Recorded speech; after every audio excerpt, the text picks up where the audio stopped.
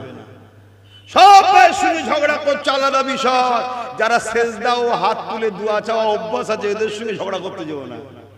এদের সঙ্গে ঝগড়া করলে বিপদ আছে, কারণ এরা ঠিক জায়গায় অভিযোগ দেয়, এদের অভিযোগ দিবার জায়গা আলাদা। আর দুনিয়া অন্যজনের সঙ্গে ঝগড়া করছো, কেউ থানায় যাবে, কেউ কোর্টে যাবে, কেউ আরো একটু জায়গায় যাবে, এসব আলাদা জায়গা রে বাবা। হ্যাঁ, আর যারা সেজদা দিয়ালো, যারা নবীকে মহব্বত করালো, এদের সঙ্গে পাল্লা নিতে যাও না। কথা বুঝে আসছে? অনেকে তো দুনিয়াতে ঠেক খেয়ে যায়, আমি তো মনে করি ওর কপাল ভালো যে আল্লাহ শুধরাবার রাস্তা দিয়েছে। অনেকে দুনিয়ায় ঠেক খাবে না, পরকালে যে দেখবে জাহান্নামের সামনে, আর কোনো উপায় নেই। দুনিয়ায় ঠেক খেলে তারপরে তো শুধরে যাবে, ঠিক তো নাকি? গ্রামের রাস্তায় গাড়ি চালাতে গিয়ে যদি অ্যাক্সিডেন্ট হয়ে যায়, হালকার উপরে হয়েছে, মেন রোডে যদি হয়ে যায়, ও তো চিমটে দিয়ে বেলচে দিয়ে টেনে তুলে নিয়ে আসতে হবে। এখানে না একটা দুটো ঠ্যাং ঠ্যাং ভেঙে যাবে। আল্লাহ যদি কাউকে দুনিয়াতে ঠেক খাইয়ে দেয়, জানতে হবে ওকে শুধরাবার রাস্তা দিচ্ছে। কিন্তু কিছু কপাল ফাটা আছে, ঠেক খাওয়ার পরেও শুধরাচ্ছে না। কি শুধরাচ্ছে? তোমাদের এলাকায় কি হচ্ছে জানি না, অনেক জায়গায় যেচ্ছে। গতদিন যারা আমাদেরকে দালাল বলেছিল, তারা এখন ডাইরেক্ট দালালি করার জন্য ঢুকে যাচ্ছে। তোমাদের এলাকা হচ্ছে? হ্যাঁ, ওরে বাবা, আবার কি মুসলমানের ছেলে, হ্যাঁ, কত ফতোয়া দিচ্ছিল সেদিন, আমাদেরকে কত গাল দিচ্ছিল, আমাদের সঙ্গে নাকি এদের যোগাযোগ আছে সব বলছিল না। যেই পাল্টি মেরেছে সেই গাদ্দার গুলি আবার সব ঢুকছে। হ্যাঁ, মনে রেখে দিও, যে দল আমার রাসূলুল্লাহর বিরোধী করে, যে জামাত আমার মসজিদের মাইক খোলে, যে জামাত আমার মসজিদের নিয়ে সমালোচনা করে, যে দল আমার কোরআন নিয়ে সমালোচনা করে, ওই দল যারা করো সে মুসলিম নামধারী মুনাফিক বেঈমান ছাড়া অন্য কিচ্ছু নয়। অতএব এদের জানাজা, এদের সহযোগিতা, এদের সঙ্গে সালাম কালাম, এদের সঙ্গে লেনদেন যারা করবে, তোমরা কিয়ামত দিন নবীর শাফাআত পাবে না। আমি বলে যাচ্ছি, সেদিনও বলেছিলাম, আজও বলছি, সরকার তো তোদের হাতে। লিয়াই কোন ভাড়াটিয়া মুফতি আছে, ভাড়া করে লিয়াই আব্বাস সিদ্দিকী ভুল ফতোয়া দিচ্ছে, লিয়াই। বুখারী শরীফের হাদিস, হযরত আব্বাস রাদিয়াল্লাহু তাআলা আন থেকে রাত, আল্লাহর নবী বললেন, কোন ব্যক্তি যদি অত্যাচারী জালিমকে শক্তিশালী করার জন্য তার সাথ দেয়, ওই ব্যক্তিটা ইসলাম থেকে বেরিয়ে যাবে। বুঝতে পারছি? ধরুন কোন এক জালিম মসজিদের মাইক খুলে লিখছে, এ জালিম অত্যাচারী নয়? আর কোন মুসলমান যদি তাকে সহযোগিতা করে, আল্লাহ রসুলের হাদিস, ওই মুসলমান ইসলাম থেকে বেরিয়ে যাবে। যে ইসলাম থেকে বেরিয়ে যায় তার ঈমান থাকে। একটু হোশ করে কাজ করো। কপাল ফাটা যদি শুধরাবার হতে একটু শুধরে যেত, যে যা হয়েছে হয়েছে ভাই, আমরা তোদের সাথে ঝগড়াও করব না, আমাদেরকে নিতে মন যাচ্ছে লিস, আর নাই ডিস্টার্ব করিস না ভাই, একটু চুপচাপ হয়ে যাচ্ছি, তসবিহ তাহলিল করি, নামাজ পড়ি, আল্লাহ আল্লাহ করি। কি? কিন্তু না, না, নোংরা খাওয়া অভ্যেস, হারাম খাওয়া অভ্যেস, যতক্ষণ মুখে জালি দেখো, জালি ছিঁড়ে ফেলছে খাবে জন্য। এরকম গাদ্দার আছে না? না, একটু সাবধান হওয়া দরকার আছে না? না। আবার অনেকে ভাবছি যে আমাকে তো বলেছে সাথ দেবে। আরে মীর জাফরের কথা ভুলে গেছো? ব্রিটিশরা তো মীর জাফরকে বলেছিল, সিরাজউদ্দৌলার জায়গায় তোকে বসাবো, তুই আমাদের সাথ দে। কি লাস্টে যখন মীর জাফর সিরাজউদ্দৌলাকে ফাঁসিয়ে দিল, তখন ব্রিটিশ এসে বলছে, তুই যদি তোর জাত ভাইয়ের সঙ্গে গাদ্দারি করতে পারিস, তাহলে আমাদের সঙ্গে গাদ্দারি করবি নি? হতে পারে? কথা শুনছেন? আল্লাহ আমাকেও আমাদেরকে হেফাজত করেন, বলুন আল্লাহুম্মা আমিন। খুব সাবধান হন। আর ঘাবড়াবার কিচ্ছু নেই, আল্লাহ আছেন না নাই, ঘাবড়াবেন না। ও কে কোথায় এসেছে, কে কোথায় বসেছে, কিচ্ছু ব্যাপার নেই। দেখতে দেখতে 5 বছর কেটে যাবে। আল্লাহর পক্ষে, নবীর পক্ষে থাকেন, আল্লাহর মার হবে, দেখবেন সব চিৎপাতাং হয়ে যাচ্ছে। ঘাবড়াবেন না। গরিবের ভালোবাসবেন, এতিম ভালোবাসবেন, ন্যায়ের পক্ষে থাকবেন, সত্যের পক্ষে থাকবেন, নবী বংশের আওলাদদের সাথে থাকবেন। বলুন ইনশাআল্লাহ। হ্যাঁ, আর লোভ করবেন না, লোভ করবেন না যে আমাকে পদ দিতে হবে, না হয় আমি অন্যদিকে চলে যাবো, তাহলে তো সমস্যা।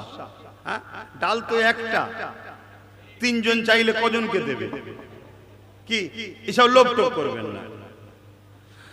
আসেন বাপের আমার, নবী পাকের আলোচনার একটু করি। অসুবিধে হচ্ছে যুবকদের। যুবকদের বলছে অসুবিধা হচ্ছে কেন? তোদের নিয়ে চিন্তা তো, তোদের এখন শরীর এখানে, মন যদি অন্য জায়গায় থাকে তো বিপদ হয়ে যাবে। তো কোন লাইলিকে এখন মন দিয়ে বসে আছে কে কোথান কে জানে। হ্যাঁ, আরে সব ধোকা, সব ধোকা। মন দাও হুজুরকে, জোরে বলুন সুবহানাল্লাহ। হ্যাঁ, তোমার পিছনে দুনিয়া ছুটবে, তোমাকে কারো পিছনে ছুটতে হবে না, দুনিয়া তোমার পিছনে ছুটবে, কিন্তু তোমায় পাবেও না। কেন? তুমি এমন কে জনকে মন দিয়েছো সেখানে অন্যজনের চান্স পাই না। বলো সুবহানাল্লাহ। এমন জওয়ানেরা, তরুণেরা, বাবেরা, আম্মা জান আমিনা বলতে লেগেছে, আমি আমার বাচ্চা দুনিয়া আগমন করলো, আমি আমার বাচ্চা খেলে বসে আছি। এই সময় বনি সাদ গোত্রের নারীরা মক্কা জমিনে এসেছে। সেই সময়ের কালচার ছিল নিজের মক্কার বাচ্চাদের ঘরে কিছু বছরের জন্য বিভিন্ন গ্রাম্য এলাকায় পাঠিয়ে দেওয়া হতো দুদুমার কাছে। কারণ কেন? মক্কা হলো শহর, শহরে দেখবেন বিভিন্ন ভাষার লোক আছে, খিচড়ি টাইপের ভাষা হয়ে যায় শহর। বাংলা, হিন্দি, ফার্সি আমাদের কলকাতায় আছে না নাই, এটা খিচড়ি টাইপের হয়ে যাবে। এজন্য মক্কার মানুষরা তাদের আরবি ভাষাকে, মাতৃভাষাকে, প্রকৃত আরবিটাকে ধরে রাখার জন্য বাচ্চাদের ঘরে গ্রাম্য এলাকায় পাঠিয়ে দিত। গ্রাম্য এলাকায় ভাষা তো একটাই থাকে, সেগুলো তো এক ভাষারই লোক। তো এই জন্য বনু সাদ গোত্রের মহিলারা তারা বড় বাচ্চাদেরকে লালন পালন করতে পারত। তাদের ভাষাও ছিল তৎকালীন সময় পিওর সুন্দর আরবি। তাই প্রতিবারের মতো মক্কায় তারা আসে, তা বাচ্চাদের নিতে এসেছে। হযরতে দুদমা হালিমা আম্মা আমিনার ঘরে এসেছে। এসে আমার রাসূল পাক সাল্লাল্লাহু আলাইহি সাল্লামকে নিবার জন্য এসেছে। কিন্তু যখন শুনলো যে মুহাম্মদ সাল্লাল্লাহু আলাইহি সাল্লামের আব্বাজান নাই, ইন্তেকাল হয়ে গেছে, তখন চিন্তা করলো আমি হালিমা নিজেও গরিব, আরে বাচ্চার আব্বা নাই, ঠিকভাবে কি খরচ দিতে পারবে? এজন্য না নিয়ে অন্য বাচ্চাকে খুঁজছে যদি পাওয়া যায়। কিন্তু আম্মা দুদুমা হালিমার উটটা ছিল দুর্বল, খোঁড়া, ল্যাংড়া। কেন? গরিব ছিলেন, কমজোর, খাওয়া দিতে পারেন। তাই আসতে দেরি হওয়াতে অন্যান্য সব মহিলারা এসে বাচ্চাদের ঘরে নিয়ে চলে গেছে। ভালো ভালো মানে ধনীদের বাচ্চাদের নিয়েছে। হযরতে দুদুমা হালিমা বলে, আমি আমার স্বামীর সঙ্গে আলোচনা করলাম কি করা যাবে, কোনো বাচ্চা তো পাওয়া গেল না। খালি হাতে না গিয়ে এই আব্দুল্লাহর বেটা মুহাম্মদকে নিয়ে আসো। আমার স্বামী ইজাজত দিয়ে দিল। আমি যখন রাসূলুল্লাহ ঘরে প্রবেশ করলাম, আরে বাচ্চা আমিনার কোলে শুয়েছিল। আমি আমিনার কোলে দেখলাম আকাশের চাঁদ যেন আমিনার কোলে নেমে এসেছে। চাঁদের তুলনা আমার নবীর সঙ্গে দেওয়া যায় না। কেন? চাঁদ আমার নবীর নূরের টুকরো থেকে তৈরি হয়েছে। কিন্তু আপনাকে আমি কোন ভাষাটাই বুঝাবো? তাই চাঁদ বলতে আমরা এক কথাই সুন্দর বুঝি, এজন্য চাঁদের কথা বলা হয়। কিন্তু আমার রাসূলুল্লাহ চাঁদের থেকেও সুন্দর। কেন? আমার রাসূলের পাক আহলিয়া আম্মা জান আয়েশা সিদ্দিকার কোলে মাথা দিয়ে আমার রাসূলুল্লাহ শুয়ে রয়েছে। চৌদ্দবী চাঁদ উঠেছে পূর্ণিমার চাঁদ যেটাকে বলা হয়, পুরো গোল চাঁদ আকাশে উঠেছে। আম্মা জান আয়েশা সিদ্দিকা রাদিয়াল্লাহু তাআলা আনহা একবার আমার রাসূলুল্লাহর মুখ দেখছে আর একবার আকাশে চাঁদ দেখছে। এ যুবক, তোমার নেতার কথা শোনো, তোমার নেতাকে আল্লাহ কত সুন্দর বানিয়েছে দেখো। কোন ছাগল চোরদের পিছনে ঘুরে বেড়াও, কোন জালিমদের পিছনে ঘুরে বেড়াও, কোন খুনিদের পিছনে ঘুরে বেড়াও, দুনিয়ার সবাইকে বর্জন করো, আমি না আল্লাহর গোলাম হয়ে যাও। সবাই এসে যে যার নেতার প্রশংসা করে, আমি তোমাকে দাওয়াত দিচ্ছি আমার নেতাকে মেনে নাও। আমার নেতাকে যদি মেনে নাও, দুনিয়ায় তুমি বাদশা হয়ে যাবে, আর আখিরাতে জান্নাতুল ফেরদাউস তোমার জন্য অপেক্ষায় থাকবে। আসো, কার পিছনে ছুটছো তোমরা? কার পিছনে ছুটছো? আমার রাসূলের হয়ে যাও। ভাইরা আমার, আমার নবী পাকের পাক আহলিয়া একবার আমার হুজুরকে দেখছেন, একবার আকাশের চাঁদ দেখছেন। আমার রাসূলুল্লাহ চোখ বন্ধ করে রয়েছে। আল্লাহর নবী চোখ বন্ধ করে বলছে, আয়েশা কি দেখছো? আমার নবী চতুর্দিক সব দেখতে পেতেন। জোরে বলুন সুবহানাল্লাহ। আমার আকীদা, আমার আকীদা, আমার রাসূল চাইলে আজকের এই মজলিসটাও দেখতে পারেন। জোরে বলুন সুবহানাল্লাহ। তাহলে আমাদেরকেও তো সাবধান হওয়া দরকার, আদবের সঙ্গে আসা, আদবের সঙ্গে বসা, কি যাতে করে আমার নবী দেখে খুশি হয়। হ্যাঁ, আল্লাহ চাইলে, আমার নবীকে ক্ষমতা আল্লাহ দিয়েছে, তিনি যদি ইরাদা করেন, ইচ্ছা করেন, আমি দেখব, আমার নবীর দেখার ক্ষমতা কে দিয়েছে? আল্লাহ দিয়েছেন। আরে তুমি আমি মানুষের তৈরি করা, আমেরিকায় খেলা হচ্ছে ফিফা, আর আমরা ঘরে বসে দেখছি। তা আমার রাসূল পাক মদিনা থেকে বসে তোমায় আমায় দেখতে পারে না? হ্যাঁ, এজন্য সেজে গুজে আসবে, একটু বসবে, যখন একটু সেজে গুজে বসবে, আতর মাখবে। আমার নবী আতর পছন্দ করতেন, খুশবু, সেন্ট মাখবে না। সেন্ট স্কিনকে ক্ষতি করে। যে জায়গায় সেন্ট ব্যবহার করবে, কিছুদিন পরে দেখবে ওই সেন্টার কাজ করছে না, ওর থেকে হাই লাগবে, তারপরে ওটাও কাজ করছে না, আরো হাই লাগবে। স্কিনের মধ্যে ব্যাকটেরিয়া তৈরি করে। আর আতর এত নিয়ামতের জিনিস, তুমি আতর ব্যবহার করতে করতে করতে করতে একদিন তোমার পাসিনা থেকেই খুশবু বেরোবে। বলুন সুবহানাল্লাহ। আতর ব্যবহার করবে। আমার নবী পছন্দ করতেন খুশবু। আমার নবী তো নিজেই খুশবু। নবী পাকের শরীর থেকে পাসিনা বেরোতো, আম্মা জানরা সব শিশিতে ভরে ভরে রাখতেন। তোমাদের নেতা, আমার নেতা, কথা বুঝে আসছে? আর এইসব চোরগুলোর পাশে টিকার মতো উপায় নেই। মানে সুদের গন্ধ বেরোচ্ছে, হারামের গন্ধ। শোনো উম্মতে মুহাম্মাদি, তাই ধরা পড়ছুনি। অন্যান্য নবীর উম্মতদের যারা সুদ খেত, বাইরে বেরোলে গাদে গন্ধ বেরোতো, পুরো পচা টয়লেটের মতো। লোক বুঝিয়ে তো এই লোকে সুদ খায়। শুধু আমার নবীর খাতিরে আল্লাহ তোমার আমার আয়ে পাপকে চেপে রেখেছে। আমি হুজুর সেজে বসে আছি। আহা, যদি আমার নবী না আসতো, আমারও যা ভুল ভ্রান্তি তো সব জেনে যেত তোমরা। কথা বুঝে আসছে? আল্লাহ সব চেপে রেখেছে নবীর খাতিরে। তো তোমাদেরও বাপ ছেলের কাছে চেপে আছে, ছেলে বাপের কাছে চেপে আছে, স্বামী স্ত্রীর কাছে, স্ত্রী স্বামীর কাছে, সব পাপ চেপে রেখেছে আল্লাহ। কেন? আমার নবীর উম্মত যেন লজ্জা না পেয়ে যায়। ভাবতে পারছো? হ্যাঁ, খবরদার সেই নবীকে ভুলে যেও না। নবীকে প্যার করো, মোহব্বত করো, ভালোবাসো। আসেন, আমি যে কথা বলছিলাম, আম্মা জান মা হালিমা বলেন, আমি বাচ্চা মুহাম্মাদের ঘরে যখন প্রবেশ করলাম, আমি দেখতে পেলাম আমিনার কোলে খেলতে লেগেছে একটা নূর। সেই নূর যখন আমি ঘরের মধ্যে প্রবেশ করলাম, আমার দিকে তাকিয়ে মুচকে একটা এসেছিল, যে হাসিটা আমার দিলের মধ্যে যেন গাওয়া দিল, এ হালিমা রে, দুনিয়া তোকে গরিব বলে অপমান করে, আমাকে কোলে নিয়ে নে, দুনিয়া আখিরাত তোর চর্চা হবে। দেখুন, আমি আম্মা হালিমার চর্চা করছি না, করে আলোচনা করছি না, করিনি। হ্যাঁ, আম্মা হালিমারের দাম বাড়লো কি করে? আমার রাসূলের জন্য। এ যুবকেরা, তরুণেরা, আম্মা জান হালিমা বললেন, এ আমেনা আপনার বাচ্চাকে আমি নিতে চাই। আম্মা আমেনা বললেন এই বাচ্চার আব্বা ইন্তেকাল হয়ে গেছে, বেশি খরচ কিন্তু দিতে পারবো না।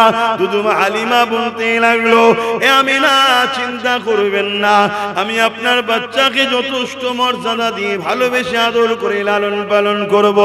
অনেক বড় কথা সাথে করে কোলে করে যখনই নিল আম্মা হালিমা বলতে লেগেছে আমার মাথার তালু থেকে নিয়ে পায়ের তালু পর্যন্ত বাচ্চাকে কোলে নেওয়ার সাথে সাথে পুরো ঠান্ডা হয়ে গেছে। আমি যখন এই বাচ্চাকে নিয়ে বনুসাদ গোত্রের দিকে রওনা দেবে বলে আমি আমার উটনির পিঠে উঠলাম, যে উটনিটা দুর্বল ছিল, খোঁড়া ছিল, কমজোর ছিল, আমি অবাক হয়ে গেলাম।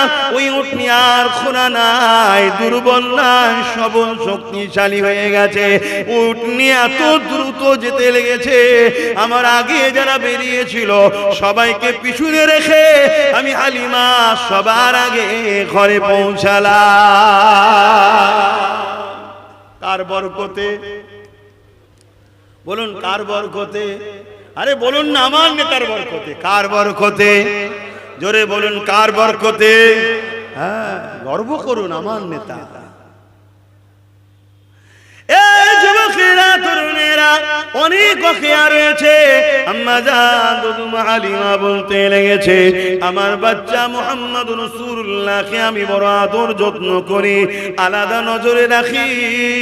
এমন সময়তে আমি আমার ডান দিকের স্তনটা মুহাম্মদ রাসূলুল্লাহকে পান করাই, বাঁ দিকের স্তনটা আমি আমার বাচ্চাকে পান করাই। একদিন আমি বেখিয়ালে মুহাম্মদ রাসূলুল্লাহকে বাঁ দিকের স্তনটা যখন পান করাতে লাগলাম, মুহাম্মদ রাসূলুল্লাহ মুখ ঘুরিয়ে নিচ্ছে, বিরক্ত হতে লেগেছে। আমি যখন ঘুরিয়ে ডান দিকটা দিলাম, সঙ্গে সঙ্গে মুহাম্মদ রাসূলুল্লাহ আমি হালিমা আমার স্তন পান করতে লেগেছে। আমার মধ্যে কৌতূহল জাগলো, কি ব্যাপার? আবার যখন আমি বাঁ দিকটা ঘুরিয়ে দিতে লাগলাম, বাচ্চা মুহাম্মদ এমন করে মুখ ঘুরিয়ে দিতে লেগেছে। আবার যখন ডান দিক দিলাম, আবার পান করতে লেগেছে।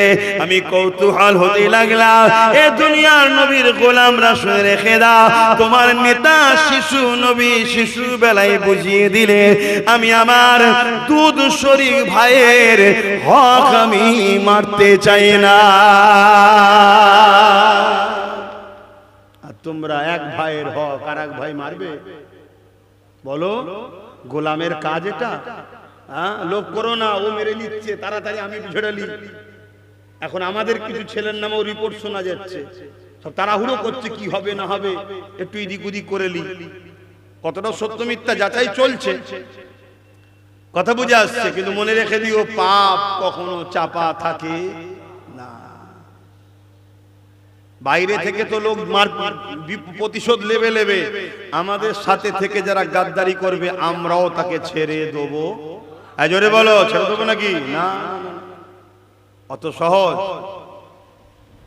সাবধান হও, খবরদার, গরিবের হক মারবে না, এতিমের হক মারবে না, জুলুম করবে না, ভাইয়ের হক মারবে না। এগুলো হারাম জিনিস। আল্লাহ আমাকেও হিফাজত করেন, আমাদেরকে হিফাজত করে। বলুন আল্লাহুম্মা আমিন। কষ্ট হচ্ছে আপনাদের গরমে, সময় তো শেষ হয়ে গেল। তামা রাসূল পাক সাল্লাল্লাহু আলাইহি সাল্লামের দুধ শরীক আরেক বোন ছিলেন হযরতে সাইমা, যিনার নাম, তিনি আমার রাসূলকে কোলে করে নিয়ে ঘুরতেন। কথা বুঝে আসছে? তো একদিন তিনি বলছেন, চাঁদনি রাত, আকাশে চাঁদ উঠেছে, আমি রাসূলুল্লাহকে কোলে করে নিয়ে বসে আছি। গরিবী সংসার, খেলনা দিবার তো ব্যাপার নেই। তা আমি দেখলাম আমার কোলেতে মোহাম্মদ রাসূলুল্লাহ হাত পা লাড়ালাড়ি করছে আর মুচকে মুচকে হাসছে। আমি ভাবলাম কেন হাসছে, আকাশের দিকে তাকিয়ে চাঁদনি রাত ওপর দিকে তাকালাম, আমি দেখতে লাগলাম মোহাম্মদ রাসূলুল্লাহ উংলির ইশারা করছে যেদিকে, আকাশের চাঁদও সেদিকে লড়ছে, যেন মোহাম্মদ রাসূলের আশারাতে চাঁদ খেলা করছে। জোরে বলুন সুবহানাল্লাহ, আরো জোরে বলুন সুবহানাল্লাহ। দুনিয়াতে কে আছে আঙুলের ইশারাতে চাঁদকে দুটুকরো করতে পারবে। দুনিয়াতে কে আছে শিশুবেলায় তার খেলনা চাঁদকে আল্লাহ বানিয়েছে।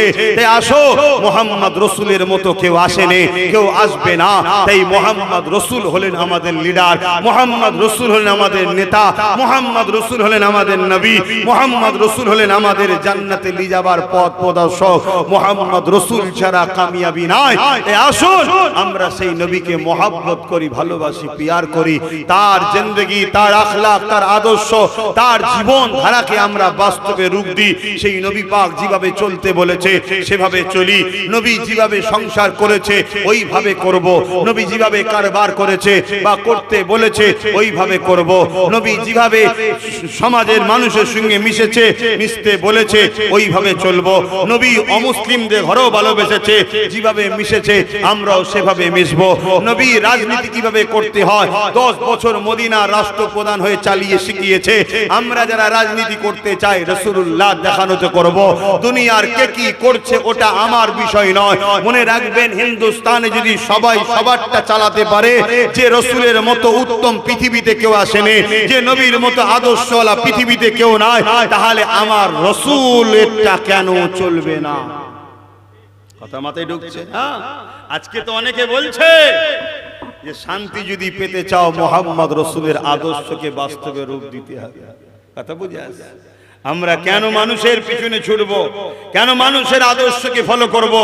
আমরা মহান সৃষ্টিকর্তার বাণী কোরআন ইলাহি কিতাবকে ফলো করব। জোরে বলুন সুবহানাল্লাহ। কে কি বলছে না বলছে রাখো। দুনিয়া অনেক কিছু করবে, দুনিয়া অনেক কিছু বলবে, এসব কিছুই না। যেটা আমার আল্লাহ চাইবে সেটা হবে। জোরে বলুন সুবহানাল্লাহ। আমার নবী পাক সাল্লাল্লাহু আলাইহি ওয়াসাল্লাম একদিন ওই দুশরী বোনের সঙ্গে ছাগল চড়াতে যাচ্ছে। মক্কা মদিনা সব ছাগল থাকতো, দুম্বা নিয়ে যাচ্ছে। সাইমা বলছে, আমি একটা দুটো নিয়েই ঠিকভাবে যেতে পারতাম না, আর আমার রাসূল পাক সাল্লাল্লাহু আলাইহি ওয়াসাল্লাম শুধু আগিয়ে আগিয়ে যেত। তার পিছনে শয়ে শয়ে আমাদের যে ঘরে ছিল বকরি দুম্বা, অটোমেটিক যেদিকে হুজুর যায় হুজুরের পিছু পিছু সব লাইন দিয়ে যেতে থাকে। জোরে বলুন সুবহানাল্লাহ। কারো বকরির দড়িও ধরতে হয় না, কিছুই করতে হয় না, সব যেতে থাকে যেতে থাকে যেতে থাকে। এভাবে দীর্ঘদিন হতে হতে একদিন দেখলাম অচেনা দুজন ব্যক্তি মুহাম্মদ রাসূলকে ধরে নিয়ে গিয়ে তুলে নিয়ে গিয়ে এক পাহাড়ের চটির উপরে উঠলো, উঠে তার বুককে চিড়ে দিচ্ছে। এই দৃশ্য দেখে আমি সাইমা ঘরে এসে মাকে শোনালাম, দুদুমা হালিমাকে। আমি তাড়াতাড়ি, দুদুমা হালিমা বলে আমি ছুটে গেলাম। ছুটে গিয়ে দেখলাম একটা গাছের তলায় আমার রাসূলুল্লাহ শুয়ে রয়েছেন, শিশু বাচ্চা নবী। সেখানে অন্য কেউ আর নাই, তবে তার বুকের মধ্যে কিছু নিশানা দেখলাম। আমি জিজ্ঞেস করলাম, বাবা মুহাম্মদ তোমার কি হয়েছে? রাসূলুল্লাহ বললেন, আল্লাহর দুই ফেরেশতা এসেছিলেন জান্নাত থেকে নূর হিকমা নিয়ে এসে আমার বুককে চিরে আমার বুকের মধ্যে সেগুলো ভরে দিয়েছে। জোরে বলুন সুবহানাল্লাহ, আরো জোরে বলুন সুবহানাল্লাহ। এটা আমার নবীর মুজিজা। এটা আমার নবী কি মুজিজা, সক্কে সদর মুজিজা। এটা কোরআনের বিষয়ে ঘোষণা আছে, হাদিসের মধ্যে ঘোষণা আছে। তাহলে সেই মুজিজা নবীদেরই তো মুজিজা হয় নাকি? নবী শিশুবেলায় নবী ছিলেন না? ছিলেন না। অনেকে বলে নবী 40 বছর বয়সে নাকি নবী হয়েছে। খবরদার, এটা ইসলামের দুশমনদের প্ল্যান, আমাদেরকে বেঈমান বানাবার। যখনই বলবেন নবী 40 বছর বয়সে নবী হয়েছে, সঙ্গে সঙ্গে আপনি ইসলাম থেকে বেরিয়ে কাফেরে যাবেন। কেন? আমার নবী 40 বছর বয়সে নবুয়াতের এলান করেছে, ঘোষণা দিয়েছে আমি মুহাম্মদ আল্লাহর রাসূল। এই ঘোষণাটা দিয়েছে আমার নবী তখন থেকে নবী যখন বাপ আদম সফিউল্লাহ পানি কাদার সঙ্গে মিশে ছিল, তখনও আমার নবী নবী ছিলেন। জোরে বলুন সুবহানাল্লাহ। যখন তখন যখন তখন কাল, টাইম, সময়, জায়গা কিছুই ছিল না, তখনও মুহাম্মদ রাসূল নবী ছিলেন। জোরে বলুন সুবহানাল্লাহ। কবে থেকে নবী? যখন কবেও ছিল না, জবেও ছিল না, তখনও নবী নবী ছিলেন। জোরে বলুন সুবহানাল্লাহ। আল্লাহ এক ছিলেন, দ্বিতীয় কিছু ছিল না। আল্লাহ সর্বপ্রথম বানালেন নূরে মুহাম্মদুর রাসূল। জোরে বলুন সুবহানাল্লাহ। দুই হলো, কথা বুঝে? দ্বিতীয় হলো, তৃতীয় আর কেউ নাই। তখন থেকে মোহাম্মদ রসুল নবী ছিলেন। জোরে বলুন সুবহানাল্লাহ। এ আকীদা ঠিক রাখেন। নাই দাড়ি লম্বা, মাথায় টুপি, নামাজ 5 ওয়াক্ত, তাহাজ্জুদ, আকীদা ঠিক না থাকলে জাহান্নামী। শুনছেন তো? কিচ্ছু করার নেই। হ্যাঁ, নবীকে চিনুন, নবীকে পিয়ার করুন, নবীকে মহব্বত করুন, নবীকে ভালোবাসুন। আহা, আমার রাসূল পাক সাল্লাল্লাহু আলাইহি ওয়াসাল্লাম হযরতে সাইমা বলে, আমার ভাই মুহাম্মদ সাল্লাল্লাহু আলাইহি ওয়াসাল্লাম আগে আগে যায়, আর ছাগল ভেড়াগুলো সব হুজুরের পিছু পিছু যেদিকে যায় যেতেছে হুজুরের পিছনে মিছিল করে যাচ্ছে। কথা বুঝাচ্ছে? আর আমি সাইমা অবাক হয়ে যায়, আকাশের এক টুকরো মেঘলা সর্ব সময় আমার নবীকে ছায়া করে করে ঘোরে। জোরে বলুন সুবহানাল্লাহ। আরো জোরে বলবেন না সুবহানাল্লাহ। ভাড়া করে কাউকে দিয়ে ছাতা টাঙাতে হয়নি রে বাবা আমার নেতাকে। এখন অনেক দেখেন না, ছাতা ধরো, পয়সা দিতে হয় তারপরে ছাতা ধরে। নেতাজি ছাতা ছেড়ে দিয়ে পালাবে যদি পয়সা না দেয়। শুনছেন তো নাকি? হ্যাঁ। আর আমার হুজুর, তিনার জন্য আল্লাহ মেঘলাকে ডিউটিতে লাগিয়ে দিয়ে যায়। আমার বন্ধু নূরে তৈরি, আমার বন্ধু যেখানে যেখানে যাবে তুই ছায়া করে করে ঘুরবি। জোরে বলুন সুবহানাল্লাহ। আমার নবী যখন বড় হয়ে গেলেন, হযরতে খাদিজা হুজুরের ব্যবসার দায়িত্ব নিলেন। জানেন তো নাকি? একদিন আমার নবীর যেতে একটু দেরি হচ্ছে, হযরতে খাদিজা হুজুর ঘরের ছাদে উঠেছে। খাদিজা হুজুর সেই সময় পৃথিবীর বিখ্যাত ধনী ছিলেন, পৃথিবী বিখ্যাত। তো ওই সময় খাদিজা হুজুর ঘরের ছাদে উঠেছে, উঠে দেখছে মুহাম্মদ সাল্লাল্লাহু আলাইহি ওয়াসাল্লাম আসতে দেরি হচ্ছে কেন, দেখছে আমার রাসূল আসছে, আর এক টুকরা মেঘলা হুজুরকে ছায়া করে করে আসছে। জোরে বলুন সুবহানাল্লাহ। এই দৃশ্য দেখে আম্মা খাদিজা হুজুর নবী যেই ঘরে ঢুকেছে আমার রাসূলকে সঙ্গে সঙ্গে বলেছে, মুহাম্মদ সাল্লাল্লাহু আলাইহি ওয়াসাল্লাম, আমি একটা কথা আপনাকে বলতে চাই। কি কথা? আমি আপনাকে বিবাহ করতে চাই। জোরে বলুন সুবহানাল্লাহ। আমার রাসূল কি উত্তর দিয়েছিলেন? এর জন্য আমার চাচা জান গার্জিয়ান আছে। জোরে বলুন সুবহানাল্লাহ। তখন নবী তো আব্বা জান নেই, গার্জিয়ান কে? চাচা, চাচা জান আছে। তা হযরতে আম্মা জান হালি কি বলে খাদিজাতুল কুবরা রাসূলের চাচার কাছে পাইগম পাঠালো, পৃথিবী বিখ্যাত ধনী নারী। বিবাহ হয়ে গেল, বাসর রাত। আমার রাসূল পাক সাল্লাল্লাহু আলাইহি ওয়াসাল্লামের কাছে আম্মা জান খাদিজা বলছেন, হুজুর আমার একটা প্রস্তাব আছে। কি? আমার যত ধন দৌলত জমি জায়গা আছে এ সব কিছুর মালিক আজ থেকে আপনি। জোরে বলুন সুবহানাল্লাহ। কেন? কেন? স্ত্রী যদি ধনী হয়, স্বামী যদি মনে কষ্ট পায়। দেখুন কেমন আদর্শবতী নারী। আমার রাসূল কি উত্তর দিলেন? খাদিজা, কেন আমার নবী সম্বন্ধে তো আম্মা খাদিজা এখনো ভালোভাবে জানতে পারছে না। আমার নবী খাদিজা পৃথিবী বিখ্যাত ধনী, আর আমার নবী দোনো জাহানের বাদশা। জোরে বলুন সুবহানাল্লাহ। এটা তো আম্মা খাদিজা এখনো বুঝতে পারছে না। তা বুঝতে পারছেন তো? আমার রাসূল বলছে, খাদিজা তুমি এটা করছো কেন? না হুজুর আপনার খুশি চাই আমি। আল্লাহ নবী বললেন, আমাকে যদি খুশি দেখতে চাও খাদিজা, আমি চাই এই সমস্ত ধন দৌলত গরীবদের মধ্যে বন্টন করে দাও। জোরে বলুন সুবহানাল্লাহ। সেটাই করা হয়েছিল। যাক, আমি আর আলোচনা করছি না।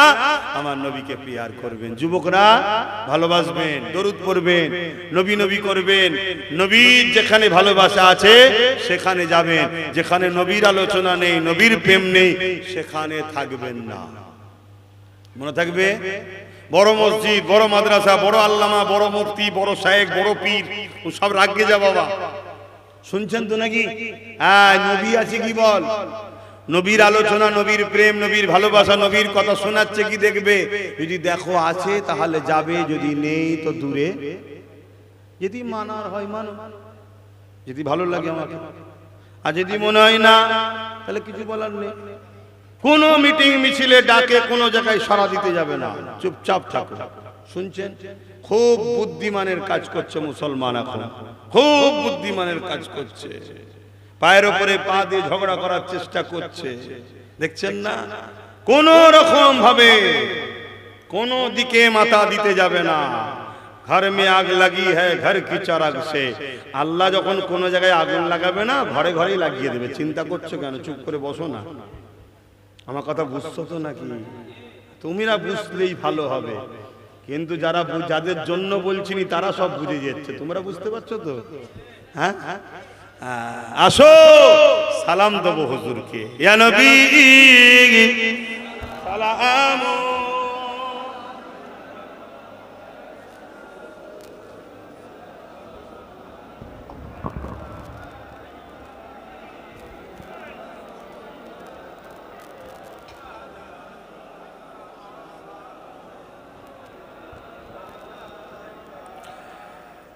طلع البدر علينا من شنيات الوداع وجب الشكر علينا ما دعا আহিদাই ইয়া নবী সালাম ইয়া রাসূল ইয়া হাবিব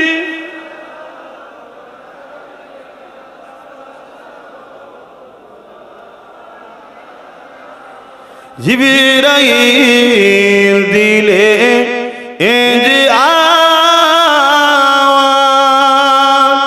খুলে দাও আসমানের দুয়ার, এসেছেন নবী ঈদের সরদার, করিতে আল্লাহ আরো দিদার, নবী সালাম ইয়া রাসূল ইয়া হাবিব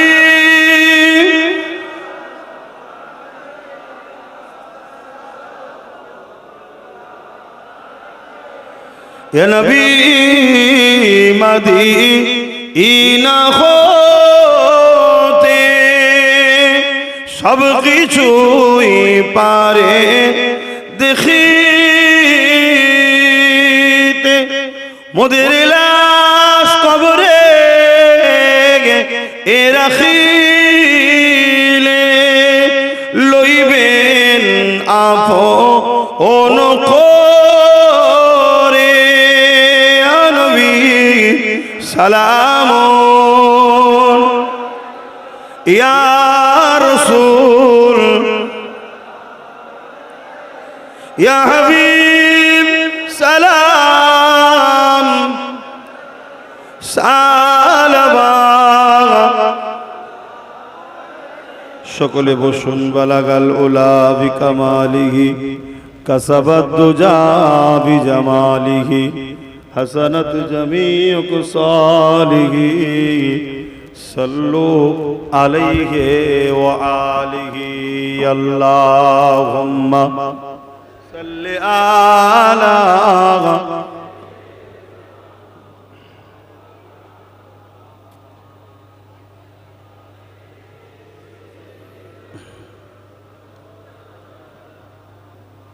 আমার বাপ জানেরা, তাহলে আমরা হুজুরের মিলাদের মাহফিল বানাবো তো নাকি? মাহফিল হুজুরের শিশুবেলার আলোচনার মাহফিল বানাবো তো নাকি? হ্যাঁ, এটা বানাতে হবে। দুনিয়ার একদল চাইবে এগুলো বন্ধ হয়ে যায়। কেন? তারা আমার রসুল ভুলাতে চাইছে, নবী শিশুবেলার কথাগুলোকে ভুলাতে চাইছে। যে নবী শিশুবেলাতে এত শানওয়ালা মুজিজা নিয়ে আসছে, সেই নবী তাহলে বড়বেলায় আরো কত কি করেছে? কে? যে নবীর বাপ মার ফজিলাত আল্লাহ এত দিয়েছে, সেই নবীর তাহলে বড় হয়ে আরো কত কি করেছে? এই যে একটা ফজিলাত, এগুলোকে সব ভুলিয়ে দিতে চাইছে, দুনিয়া চাইছে। এই জন্য আপনাদেরকে বলবো, আপনারা রাসূলের মিলাদ শিশুবেলার আলোচনার মাহফিল বানাবেন। আল্লাহ আমাদেরকে কবুল করে, বলুন আল্লাহুম্মা আমিন। আজকে এই গ্রামের আমার আম্মা গুনো, বোন গুনো, সকলকে সাথে করে নিয়েই আল্লাহ তাদের ঘরের ছেলেদের দিয়ে তারা পর্দার আড়ালে থেকে আমার রসুলের আগমনের মাহফিল বানিয়ে চলেছে। আল্লাহ নবী বললেন, যারা আমার মিলাদের আলোচনার মাহফিল বানাবে, মিলাদের আলোচনা করবে, ওই মজলিসে যারা থাকবে, আমার রসুল সাহাবাদেরকে বলেছেন, ওয়াজাবাত লাহু শাফাআতি, আমি নবী তাদের শাফাআত করব কিয়ামতের দিন। জোরে বলুন সুবহানাল্লাহ। আমার যদি কোনো জায়গায় কেউ প্রশংসা করে, আমি যদি শুনতে পাই, আমি খুশি হব না? কথা বলে যে আমাকে দেখে নাম করছে, মনটা একটু খুশি হবে না? হবে না? আরে আমি কে? হ্যাঁ, আমার কি হাইসিয়াত আছে নবীর কাছে? হ্যাঁ, না আমার বাপ না আমার দাদর কারো কোনো হাইসিয়াত আছে আমার নবীর কাছে? হ্যাঁ, তাহলে সেই নবীর আলোচনা করলে আল্লাহ খুশি হয়ে যায়। জোরে বলুন সুবহানাল্লাহ। হযরতে মাওলা আলী বলছেন, যারা আমার নবী শিশুবেলার আলোচনার মিলাদের মাহফিল করে, তারা যেন ইসলামকে জিন্দা করার কাজ করলো। জোরে বলুন সুবহানাল্লাহ। খোদ রাসূলুল্লাহ নিজে খাসি দুম্বা জবাই করে নিজের মিলাদের খানা করে সাহাবাদেরকে খাইয়েছেন। জোরে বলুন সুবহানাল্লাহ। হায় হায় হায়, কেউ কালকে ধোকা দিতে পারে যেটা না আকিকার খানা ছিল, কি বলতে পারে? তা তার কথাই যদি ধরা হয় আকিকা, তা আকিকা বাচ্চা হলে খুশি করে খাওয়ায় না বাচ্চা মরলে? আকিকা কিসের খানা? বাচ্চা হওয়ার খুশির খানা তো। তাহলে নবী যদি ওরই কথাই যদি হয় আকিকা ছিল, তো নবী হওয়ার খুশির খানাই খাইয়েছে। জোরে বলুন সুবহানাল্লাহ। ধোকা দিতে পারে, এই হুজুর মিথ্যা কথা বলে গেল, আকিকা আকিকা। কথা বুঝে আসছে? তাই সতর্ক করছি, খুব সাবধান। আখরি জামানা, আল্লাহ হিফাজত করেন, ঈমান বাঁচান, ঈমান বাঁচান, ঈমান বাঁচান, ঈমান বাঁচান। তা আমি একটা ছোট্ট কথা জিজ্ঞেস করব, সত্যি করে বলেন, আমার হুজুরের কথাগুলো বললাম, আপনাদেরকে মনটা খুশি হলো না বেজার হলো? একদম ঠিক বলছেন তো? হাত তুলে সাক্ষী দেন। আল্লাহ এদেরকে জান্নাত দান করবেন। আল্লাহ, এরা আপনার হাবিবের কথা শুনে খুশি হয়েছে, বলুন আল্লাহুম্মা আমিন। হ্যাঁ, এবারে আপনাদের ঘরে অনেকে টিটকিরি মারতে পারে, প্যান্ট শার্ট পরা, দাঁড়িয়ে চলছে, হ্যাঁ হ্যাঁ এটা সেটা বলতে পারে। আরে হুজুরের প্রেমে পড়ে গেলে তো প্যান্ট শার্ট খুলে দাড়িওয়ালা, টুপিওয়ালা, জুব্বাওয়ালা, হাজিওয়ালা, নামাজিওয়ালা, আল্লাহওয়ালা হয়ে যাবে। জোরে বলুন সুবহানাল্লাহ। কি এখানে সেরকম ছেলে নাই? বিগত দিনে এমন এমন কাজ হয়েছে, কিছু যুবক ছিল বিগত দিন, তারা এমন এমন কাজ করেছে দুনিয়ায়, হয়তো ওরকম কাজ তোমরা এখনো করোনি, তারপরও আল্লাহ তাদেরকে পরিবর্তন করে আবার পৃথিবী বিখ্যাত ওলি করে দিয়েছে। জোরে বলুন সুবহানাল্লাহ। তাহলে সেই আল্লাহ তোমাদের ঘরে পৃথিবী বিখ্যাত যদি ওলি নাও হয়, জান্নাত যাওয়ার মতো ব্যবস্থা করে দিতে পারে না? আমি তো আল্লাহকেই বলছি। কারো কপাল ফেটে যাচ্ছে না তো? আবার কারো রাগ হচ্ছে না তো? হিংসা হচ্ছে না তো? নবীর কথা শুনে নিয়ে তো সব হয়ে যাবে, এরা মনে হচ্ছে না তো কারো? আচ্ছা, আমার তো মাথায় ঢোকে না, যদি কারো মনে হয় তোর বুকে ব্যথা হচ্ছে কেন? আমি তো আল্লাহকে বলছি যে আল্লাহ, এরা আপনার হাবিবের কথা শুনে খুশি হয়েছে, আমার কথা শুনে নয় তো? না আমার বাপের গল্প শুনে খুশি হলো এরা? আমার নবীর কথা শুনে খুশি হয়েছে। আল্লাহ তুমি এদেরকে নামাজি, মুত্তাকি, পরহেজগার, আল্লাহওয়ালা জান্নাতে যাওয়ার ব্যবস্থা করে দাও। বলুন আল্লাহুম্মা আমিন। এখন ছোট্ট একটা কথা, সেটা হলো এটাই, ঈমানদার সংখ্যা যদি কমও হয়, লড়াই হয়তো অনেক দিন হবে, কিন্তু শেষ ফাইসাল্লার বিজয় কিন্তু ঈমানদারের হবে। জোরে বলুন সুবহানাল্লাহ। এটা নিশ্চিন্তাই থাকবে। এটা হয়তো এ মাঠে একবার লড়াই হবে, ও মাঠে একবার লড়াই হবে, এ দলের সঙ্গে একবার হবে, ও দলের সঙ্গে একবার হবে, কিন্তু শেষ ফাইসাল্লাটা বিজয় কার হাতে? আল্লাহর হাতে। কিন্তু কাদের জন্য বিজয়? ঈমানদার। তাই ঈমানদারের সঙ্গে মিশতে চাইছি। তোমরা এই যে নবীর কথা শুনে খুশি হয়েছো, আমার মনটা বড় হলো যে আমার আলোচনা করা সার্থক। ঠিক তো নাকি? সার্থক। তাই আগামী দিনও যখন আসবো নবীর কথাই বলবো। শুনতে ইচ্ছুক আছো তো? তাহলে তারা আসবে। যারা শুনতে ইচ্ছুক না তারা আসবে না। ঠিক তো নাকি? তাহলে 10টা আসুক, ঈমানদার আসুক, 100টা আসুক, ঈমানদার আসুক, ফালতু ভরিয়ে লাভ নেই, ফালতু গোল ভর্তি করে আছে বাজা, বোঝেন? খেলেও হবে না, দুধও হবে না, তুই রেখে কোনো লাভ আছে? হ্যাঁ, তাতে 10টা থাক, আমি আপনাদেরকে ছোট করছি না, বুঝাবার জন্য বলছি। দুধ দেয়, তাহলে লাভ দেবে না? দেবে না। ওর সাথে থাকলে আমার লাভ হবে না? হবে না। হ্যাঁ, ইমানদার হও, নবীর হও, নবীর প্রেমিক হও, তাতে 10টা থাক। তার সাথে থাকলে চিন্তা নেই, গাদ্দার হবে না। তার সাথে থাকলে চিন্তা নেই, এ হারামখোর হবে না। তার সাথে থাকলে চিন্তা নেই, এ চিটিংবাজ হবে না।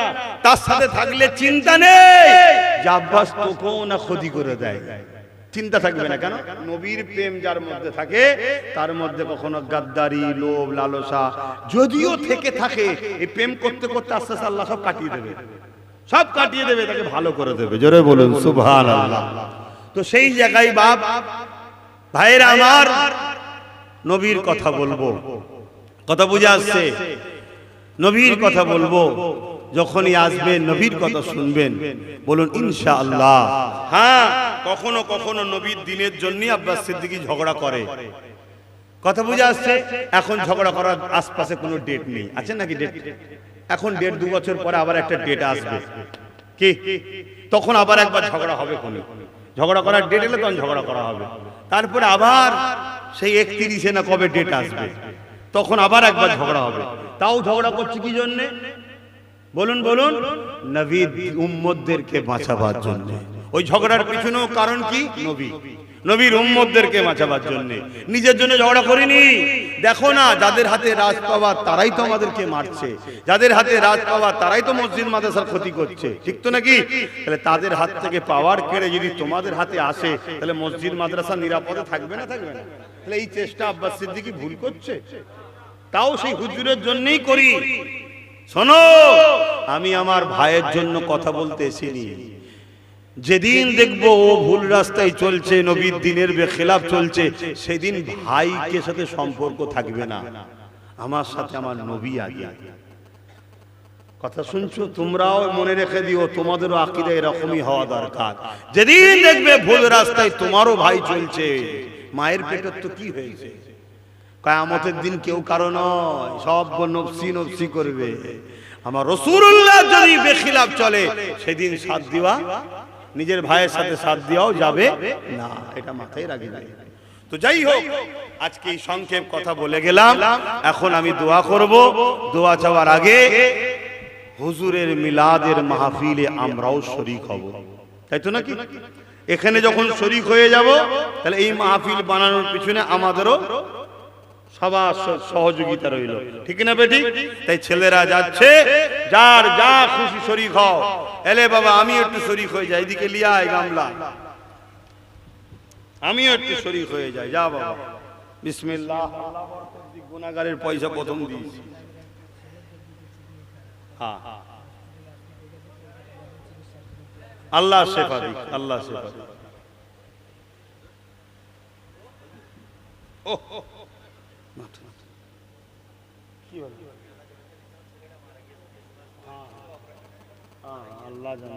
এলে বাবা, দাও, গ্রামে দাও, চাদরে দাও, দাও, কেউ মুখ ফিরিয়ে নেবে না, নাই আলাদা আলাদা থাকতে কিছু দাও, মুখ ফিরাবে কেন? হ্যাঁ, না জানি আজকে যদি হুজুর দেখেন, তাহলে তোমার দানটা দিচ্ছে, এটাও তো হুজুর খুশি হবে। হ্যাঁ, দাও, এটাই তো পরীক্ষা।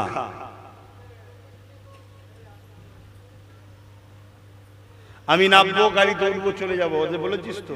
হ্যাঁ, আমি জুম্মার দিনে দাওয়াত দিলে এই সমস্যা, কিন্তু কোনো তারিখ ফাঁকা ছিল না, পরে যে হাজির হয়েছে, লাস্টে বাধ্য হয়ে জুম্মার দিনেই দিতে হয়েছে। কেন এই মা বোনগুলো প্রত্যেক বছরে মাহফিলটা করে, কথা বুঝে আসছে? সারা দিন পেরেশান, আর গরমও পড়ছে। তা আমি উঠবো, বেরিয়ে যাব, হরেন দিলে আমার গাড়িটা একটু সাইড দেবেন, আপনাদের তো আশপাশে ঘর, আমাকে আবার এত দূর যেতে হবে, কত রাত হয়ে যাবে। আল্লাহ যদি ঘরে পৌঁছায়, আর আল্লাহ যদি বলে ঘরে যাওয়া হবে না, কবরে যেতে হবে, তা কিছু করার নেই, যেতে হবে। না বললে আর থাকবো নাকি যে আল্লাহ আর কিছুদিন থাকি হবে? হ্যাঁ, অতএব ওসব চিন্তা করে লাভ নেই। কথা বুঝা যাচ্ছে? আল্লাহ দুনিয়া, আল্লাহ দিন, আল্লাহ চালিয়ে নেবে, বলুন ইনশাআল্লাহ। হ্যাঁ, কিন্তু আমার দ্বারা কি হলো আপনাকে নিজেকে ভাবতে হবে। হ্যাঁ, যেখানে হুজুরের কথা আলোচনা হবে গিয়ে বসে যাবেন, কেন প্রবাদ বাক্যও আছে, যে যাকে ভালোবাসে তার কথা শুনতেও ভালো লাগে, বলতেও ভালো লাগে, বলুন সুবহানাল্লাহ। বিসমিল্লাহির রহমানির রহিম। দে বাবা, বাচ্চা কোনের হাতে দে, হুজুরের জলসার জন্য বেরিয়েছে, দে। ছোট ছোট গুলো বেরিয়েছে।